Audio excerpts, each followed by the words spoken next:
Strange title for a book. And of course in the Hebrew it isn't that title, because they use just the first words of the scroll, and the first words are "the Lord said." So that's what this book is called in Hebrew. But again, when the Hebrew was translated into the Greek, they had to think of a new title, so they called it Arithmoi. Well, you can guess what that word means in Greek, because from that we get arithmetic, and hence it became the book of Numbers. And I suppose it's called that because it begins and ends with numbers, with two census. I'm not sure what the plural of census is, so censi, would it be? I don't know. There were two censuses, one at the beginning of Numbers and one at the end. And they were, of course, military census.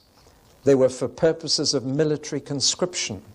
And therefore they only counted the men over 20 who were fighting fit. And the number at the beginning and end of the book is around 600,000. That's how we know there were over 2 million people. If you included the women and children, all under 20, then you come to a figure of 2 million plus. But 600,000 fighting men. I sometimes use this as a kind of ready reckoner for the strength of a church. How many men are there in this church over 20 who are able to fight for the Lord? It's not a bad test of the strength of a church. But let's look at the census here. The first census in the first chapter is 603,550. That's when they left Sinai. At the end of the book, another census is taken, and it's 601,730, which is a loss of 1,800. But you've got to remember that those two countings, those two numberings, were 40 years apart. Now, the Numbers have proved a real talking point. It is the book of Numbers, after all, which tells us that there's nothing wrong in counting. All fishermen count. And that's why on the day of Pentecost, somebody sort of said 2,998, splash, 2,999, splash, 3,000. There's nothing wrong with counting. Shepherds have to count sheep, fishermen have to count fish. I'm sure you've heard of the one-armed fisherman who caught a fish that big, but anyway. It's normal for fishermen and shepherds to count. Nothing wrong with counting, unless you are counting for the motivation of pride. And that's when King David came unstuck. And King David counted his troops after he won the battle. He should have counted them before. Jesus said, no man going to battle doesn't sit down first and count his troops to see whether he's got more than the enemy. So they were counting their troops before battle and numbering the fighting men of Israel before they had to meet an enemy. Now, many people say the number is far too large. They say the population under the monarchy later was only 1,300,000. They say the population is said in the book of Deuteronomy to be much smaller than the Canaanites. So how big were the Canaanites? Millions. They say it's impossible for 70 families who came to Egypt to produce this many. They say it's too many for the wilderness of Sinai. There was no valley in the wilderness of Sinai big enough to contain such numbers. So there have been many, many objections. But we have the Word of God saying so. And once again, you have to make your choice. Do you believe this or not? I believe God is perfectly capable of sustaining any number of people because He's God. Notice that it's such a similar number at the beginning and the end of the 40 years. Only 1,800 difference in 2 million or in 600,000 fighting men. Whereas in Egypt they multiplied tremendously from just a few families to 2 million in 400 years. I know it's a tenth of the time, but it's not even a tenth of the increase. That tells us something. One tribe decreased by 37,000, but another increased by 20,500. So it evened out. And they finished up at the end of Numbers with the same number as they had at the beginning. That tells us that God was not blessing them. For where God blesses, people multiply. If God blesses a church, it gets bigger. If He's not blessing, it tends to stay the same. Blessing of God is seen in fruitfulness. And there's very little blessing of God in the book of Numbers. Maybe that's why we don't like it. But the point I want to make is this. The 600,000 at the end of this book are totally different from the 600,000 at the beginning, except for 2 individuals. They have completely changed. Now, of course, in those days, people didn't usually live beyond about 60. That was the life expectancy. Moses and Joshua after him lived to 120. That was incredible. At that time, 60 would be about the life expectancy of a man. And therefore, 600,000 men over 20, 40 years later, have all gone. Only 2 survived, Joshua and Caleb. So that we don't realize when we read through a book like this, you're covering 40 years, more than a generation. Generations reckoned at 30 years. So only 2 survived. And this highlights the major tragedy of this book. I think this is the saddest book in the Old Testament. Now you may think Lamentations is pretty grim, but I think this is the saddest from the point of view of the story. You see, 2/3 of the book of Numbers should never have been written. 2/3 of the events described here should never have happened. They are not part of God's purpose. He never intended the book of Numbers to be written. But we have it because the Bible is a very honest book. So what has happened? The tragedy is that the journey from Mount Sinai to Kadesh Barnea, which is the first oasis after the Negev desert, the first sign of real life, and the beginning of the promised land of Canaan, from Sinai to Kadesh takes 11 days on foot. That's all. Less than a fortnight, and they could have been living on milk and honey and not on, what is it? Manna.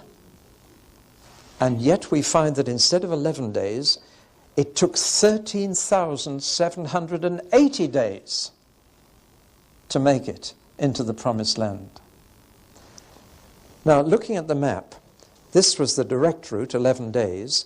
The route they actually took was to turn away from Kadesh and go across this deep valley, this rift valley that goes right down through Africa, the biggest crack in the earth's surface. And they crossed that into the mountains the other side, the mountains of Edom. And then they finished up in Moab on the wrong side of the river Jordan. Now, if you look at the distance, you'd have thought, if that's 11 days, then that's no more than maybe 2 weeks. But they took nearly 40 years, 38 years and a few months, from there to there. Now, why? Was it a particularly difficult piece of country? No. It was the fact that God didn't move. And he only moved a little at a time, and he stayed a very long time in each place, and they didn't dare move if God didn't. The pillar of cloud stayed. And he literally delayed their journey for 40 years, and he told them why he delayed it. I am going to slow you up now until every man among you is dead, except 2, Joshua and Caleb. That's pretty tough. And it meant that an entire generation was left doing nothing for the rest of their lives, getting nowhere, doomed to futility, which is a very tough sentence, and we need to feel it. How would you like to be told you are now redundant until you die? There's nothing more for you to do. Just get up in the morning, go to bed at night. Nothing. Nothing to live for. Devastating. But that's what God did. Now, what happened at Kadesh to cause that? Well, if you know your Bible, you know exactly what happened. They refused to go in when God told them to. And they missed it. The tragedy is there are some opportunities in life, if you miss them, you can never have them again. They come once. And if you don't seize it, then God may never give you that chance again. We need to take that seriously. How important it is when God says move, move. When God says go in and take something, then go in and take it. Otherwise you could spend the rest of your life in a wilderness, getting nowhere. Horrible place to be, because it's what the Yorkshire people say, it's neither Nowt nor Summit. It's neither one thing nor the other. They were neither in Egypt nor Canaan. And that's why a lot of Christians, are very miserable people. Because they're in between. They've got out of sin, so they don't enjoy that anymore. But they haven't got into the blessing that God has for them, so they don't enjoy that either. And then nobody's so miserable as somebody who's got out but hasn't got in. And some people are stuck there for the rest of their lives and die in that miserable wilderness where there's just nothing really happening. Well, that's the tragedy. And 2/3 of the book of Numbers is about the journey from there to there, which need never have happened. And therefore the main lessons that we learn from the book of Numbers are negative. The Bible is a very honest book. Thank God for that. It tells you not only about the great successes and virtues, it tells you about the failures and the vices. It tells you the things that went wrong as well as the things that went right. And Paul, writing to the Corinthians, talks about the book of Numbers, and he says this, "Now these things occurred as examples to keep us from setting on our hearts on evil things as they did. These things happened to them as examples and were written down as warnings to us." Now, you couldn't have a clearer statement of the purpose of the book of Numbers. It may not be popular, you may not enjoy reading it, but it's terribly important, because if you don't study history, you're condemned to repeat it. In fact, a friend of mine has written a little poem that goes, "History repeats itself. It has to. No one listens." And there's a very real sense in which reading the history of Israel, if you read it properly, you will not make the same mistakes that they did. So it's a book about their failures, their follies, their mistakes. Even Moses. Moses was not permitted to go into the promised land. Moses himself. He did get into it centuries later when he talked with Jesus. But he had to wait centuries to get into it because he too failed miserably at one crucial point, as we shall see. Well, now that's why we read the book of Numbers. I'm afraid we're reading it to learn from their mistakes and what went wrong and need not be written about us, but it could be. It's a mixture of narrative and legislation, but whereas in Exodus the first half was all narrative or story and the second half is all law, here it's all mixed up. And it goes from a little bit of story to a little bit of legislation, back to a bit of story, back to legislation. Now the author of all the laws is not Moses but God. 80 times in this book, 80 times it says God said to Moses.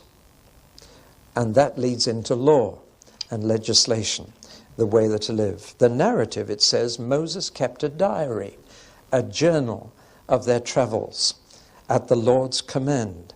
He also kept another book called the Book of the Wars of the Lord. And that was a book of all the accounts of the battles they had with other people, the use of those fighting men that they'd conscripted through the census. Now here is one of the 5 books of Moses. And it's this complete mix-up between legislation and narrative. But before we look at that, let's see how it fits into the 4 books that Moses wrote about events during his lifetime. Moses led them out of Egypt and all the way to the plains of Moab in the Jordan Valley, but on the wrong side of the Jordan. So this covers Moses' life. And you'll see the book of Numbers covers a huge chunk of that. Probably the greatest part of their 40 years in the wilderness you'll find in the book of Numbers. Now notice the red and the green, the red and the green, the red and the green, the red.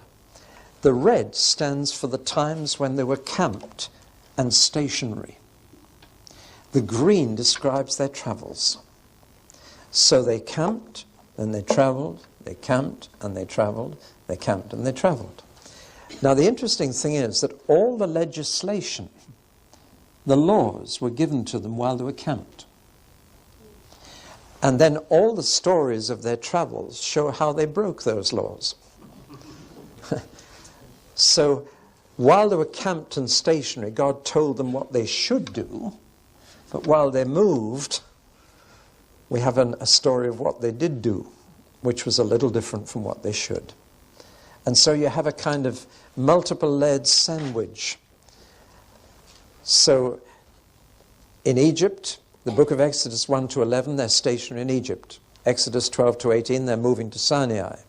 Exodus 19 to 40, they're stationary at Sinai. Leviticus 1 to 7, they're still at Sinai. Numbers 1 to 10, they're still at Sinai. So all that is stationary, and it's just packed with legislation. God gave them the laws when they were sitting still.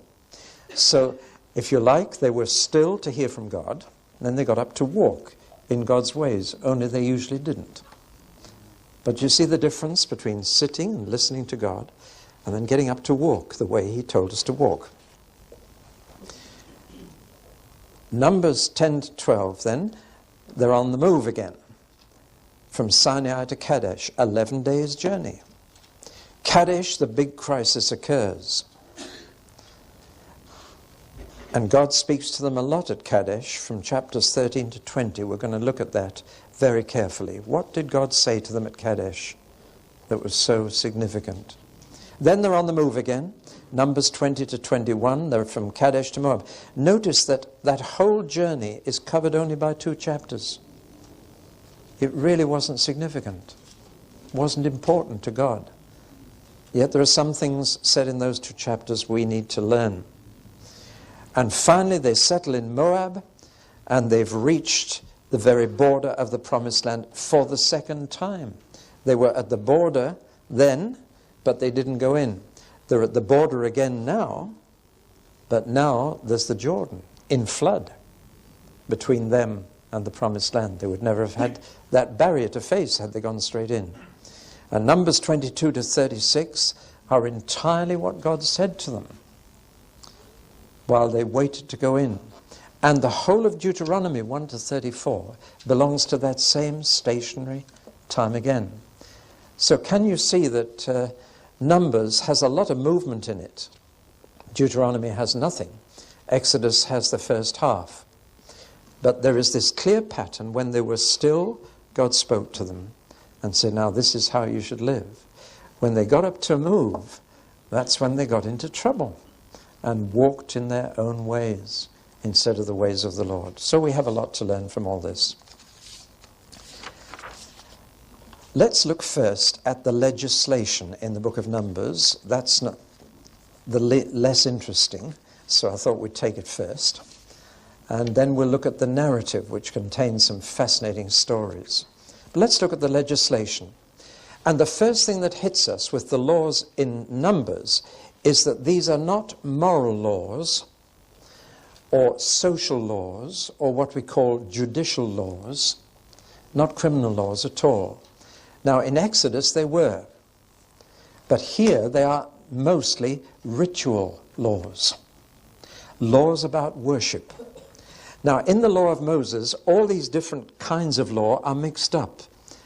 They didn't draw the distinction that we draw between criminal law for the state and canon law for the church. They didn't have that kind of thinking. For them, all of life was one whole.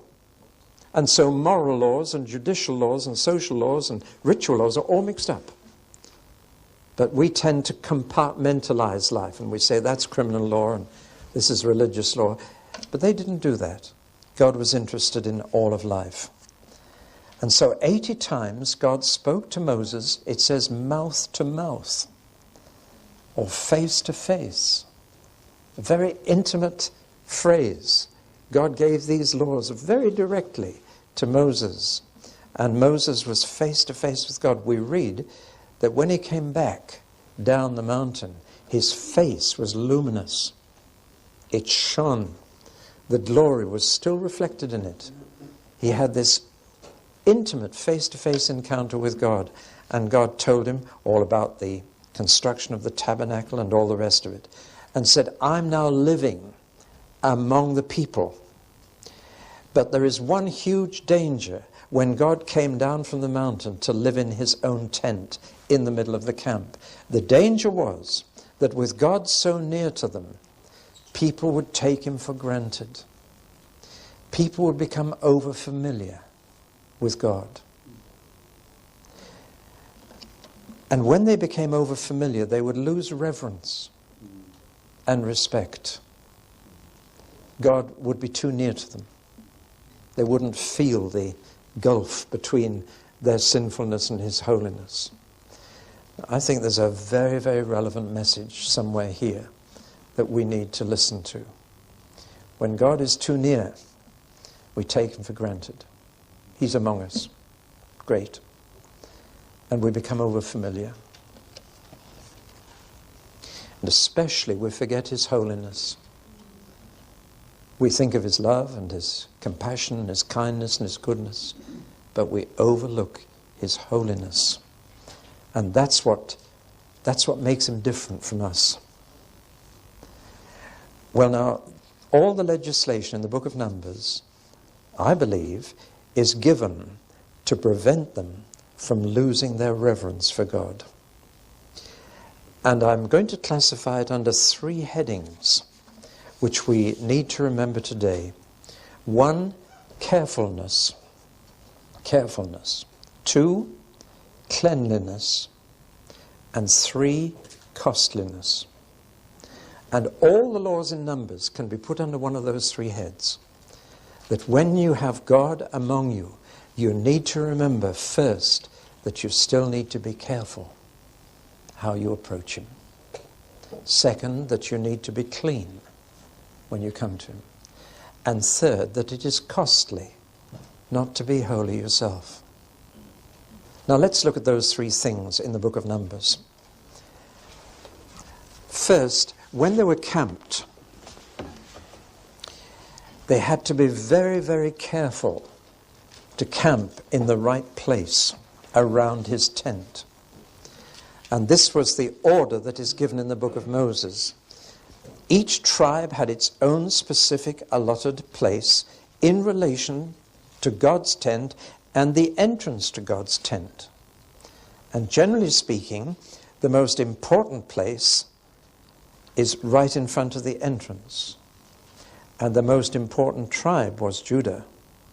And Judah had to be directly always in front of the entrance to God's place. It would be from the tribe of Judah that later Jesus would come.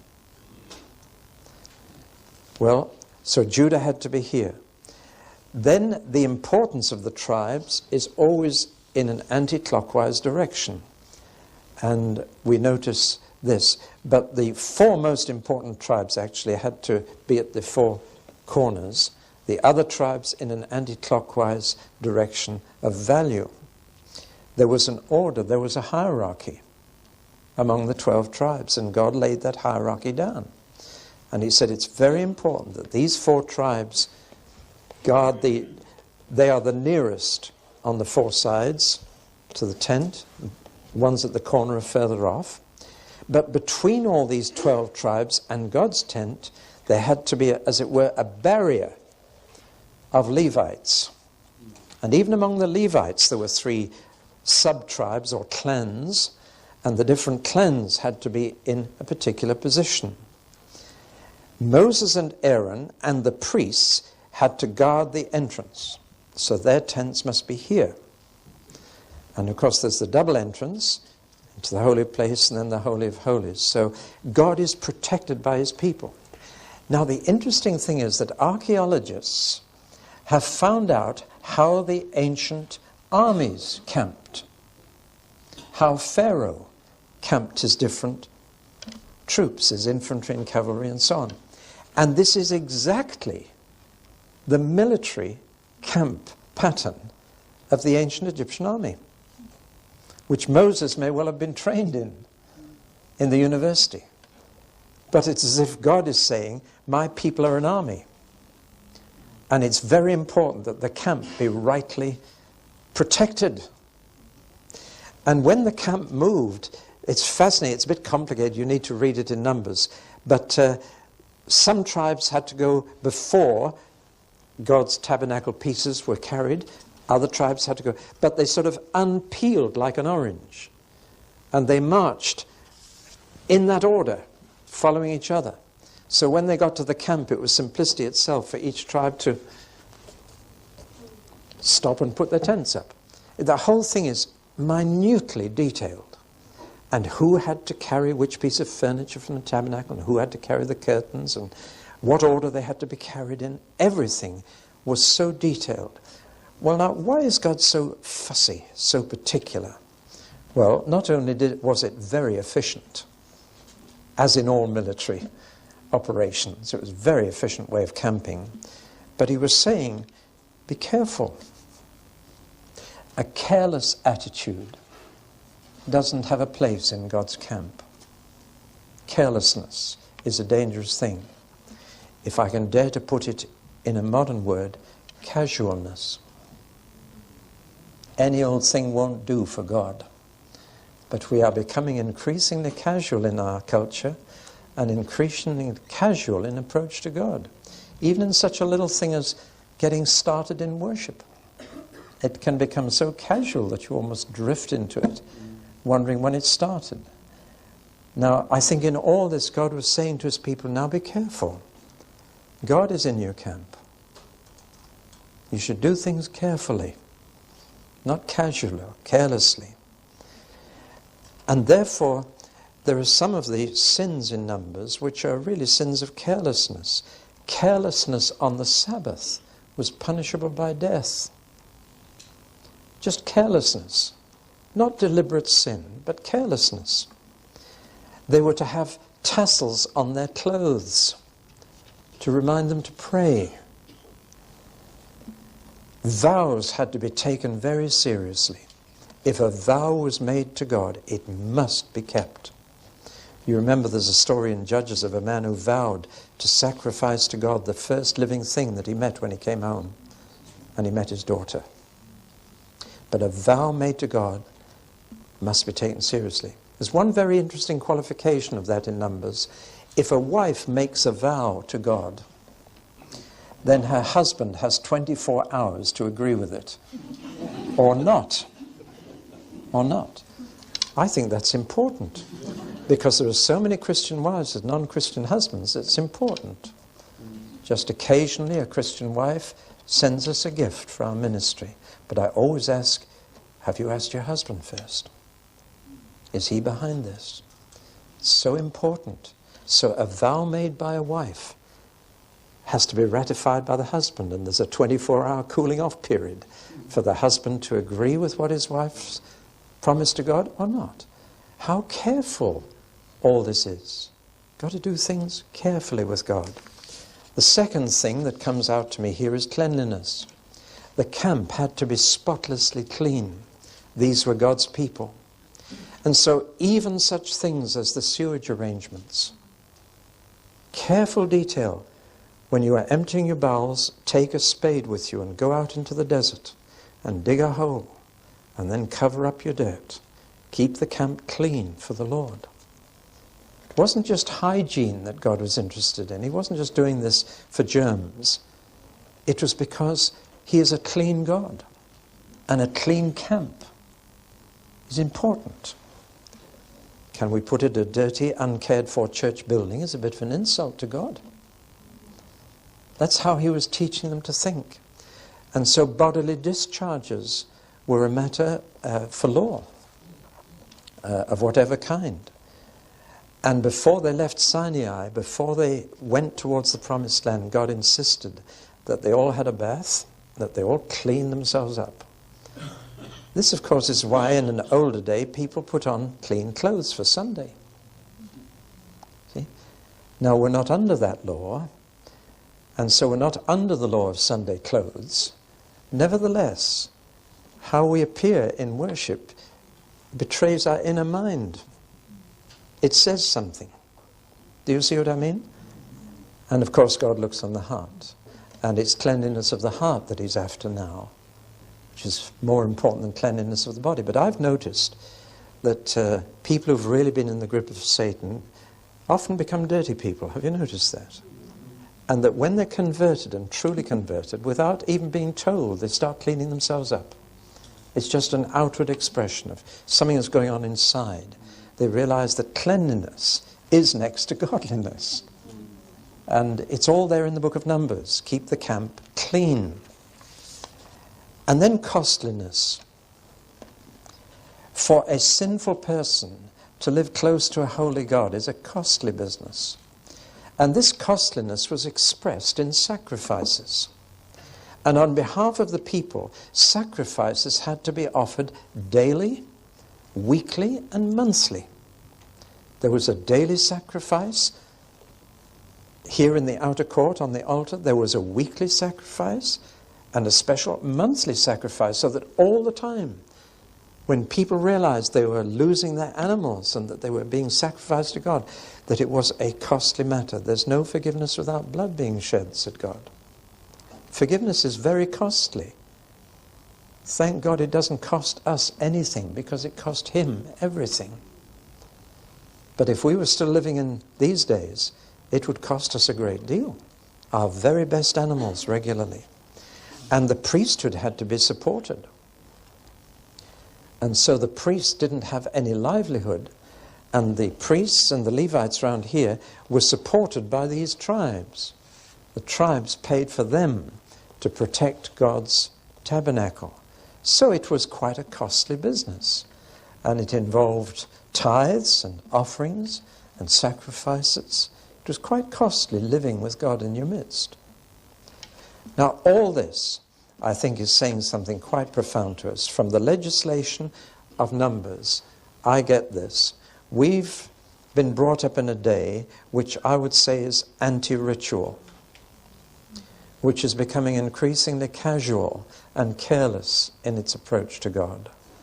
The book of Numbers reminds us that that won't do, that we should approach God in the right way. Let me take one example. I don't have to bring a ram or a pigeon even, or a dove to be sacrificed when I come to God. But that doesn't mean I don't have to bring a sacrifice. There is as much sacrifice in the New Testament as in the Old. And I'm not talking about the cross now. It says, bring a sacrifice of praise. Bring a sacrifice of thanksgiving. Now, in what sense are these things a sacrifice? Well, how much did they cost you? Do you hear what I'm saying? Sacrifices were prepared for worship. Now, we don't have to prepare a lamb, but we do need to prepare praise. And sometimes I cringe when somebody says, I haven't had any time to prepare, so we're just going to let the Holy Spirit lead us. And the results are not usually complimentary to the Holy Spirit.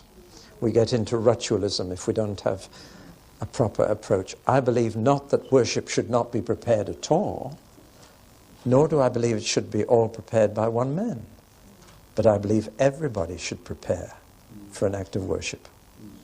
And I hope tomorrow morning Max will be embarrassed by the number of you who want to prepare a little sacrifice of praise or thanksgiving, a reading or a song. In the New Testament it says when you come together, each one already has a song, a word, a prophecy, a tongue, an interpretation. Each one has. Not each one might get if we wait, but each one has brought. Prepare a sacrifice and come into the courts of the Lord. That's what Numbers is saying. When you come to worship, come prepared for worship. It often takes us 20 minutes to get into worship because we're not even prepared. It costs to prepare. It costs you a bit of time, a bit of thought. But it's costly to worship God in the way He wants.